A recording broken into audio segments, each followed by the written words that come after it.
Bapak Ibu, saudara-saudari, mari kita menandai diri kita dengan tanda kemenangan Kristus.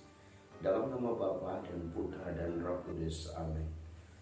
Firman Tuhan diambil dari Injil Markus bab 6 ayat 1 sampai 6. Kemudian Yesus berangkat dari situ dan tiba di tempat asalnya, sedang murid-muridnya mengikuti dia.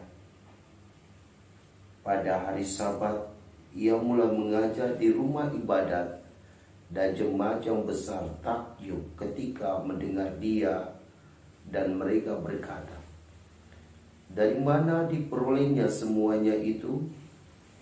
Hikmat apa pulakah yang diberikan kepadanya? Dan mujizat-mujizat yang demikian, bagaimanakah dapat diadakan oleh tangannya?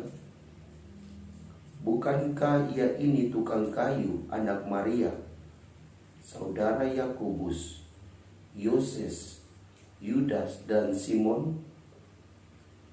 Dan bukankah saudara-saudaranya yang perempuan ada bersama kita?" Lalu mereka kecewa dan menolak dia.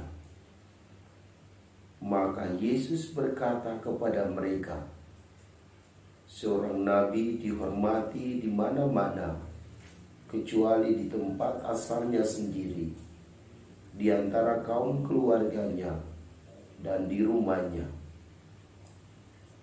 Ia tidak dapat mengadakan satu mujizat pun di sana, kecuali menyembuhkan beberapa orang sakit dengan meletakkan tangannya atas mereka."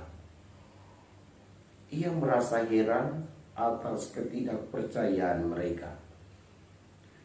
Demikianlah Injil Tuhan. Shalom Bapak Ibu, saudara-saudari yang Tuhan Yesus kasihi. Tema homili saya pada hari ini adalah seorang nabi dihormati di mana-mana, kecuali di tempat asalnya. Tema ini amat menarik. Mengapa? Karena Yesus sendirilah yang mengalami pengalaman ditolak di kampung asalnya. Pertanyaannya, mengapa orang-orang Nazaret menolak Yesus?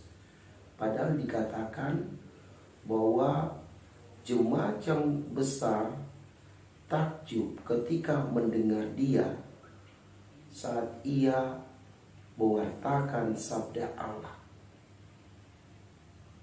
Bapak Ibu, saudara dan saudariku yang Tuhan Yesus kasihi, orang-orang Nazaret menolak Yesus karena mereka iri hati, karena mereka kurang beriman kepada Yesus.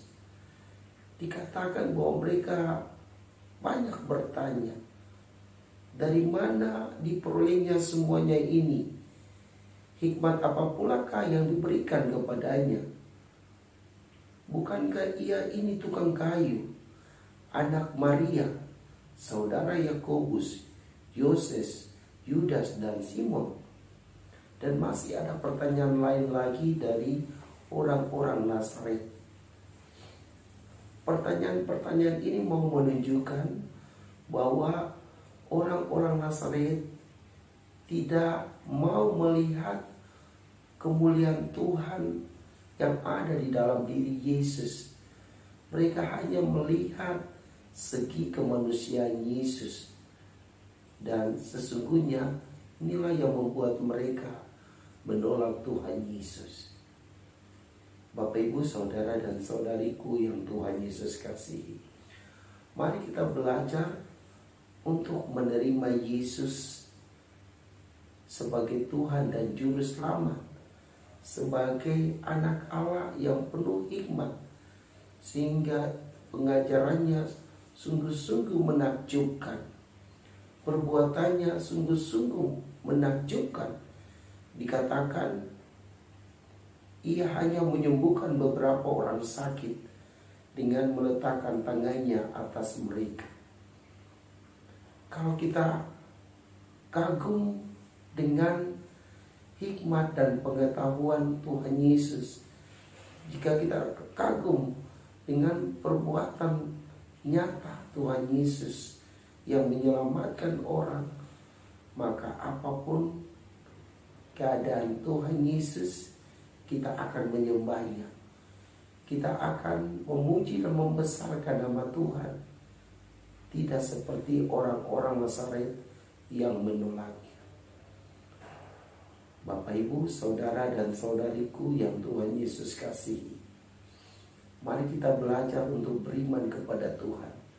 Mari kita belajar untuk rendah hati dan menerima Yesus yang ada di dalam diri sesama kita, yang hidup bersama kita. Kadang kita kurang menerima kelebihan-kelebihan sesama kita, sehingga kita menolak mereka.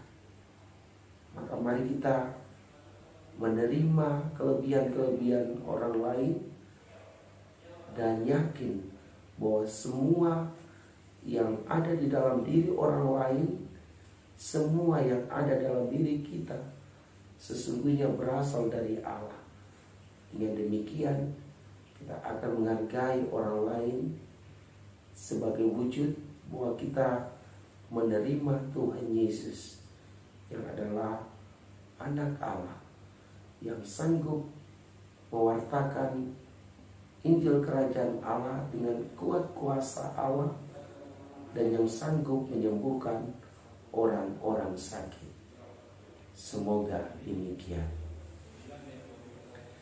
Semoga Bapak, Ibu, saudara-saudari diberkati dan dibimbing oleh Allah yang Maha Kuasa, dalam nama Bapa dan Putra dan Roh Kudus. Amin.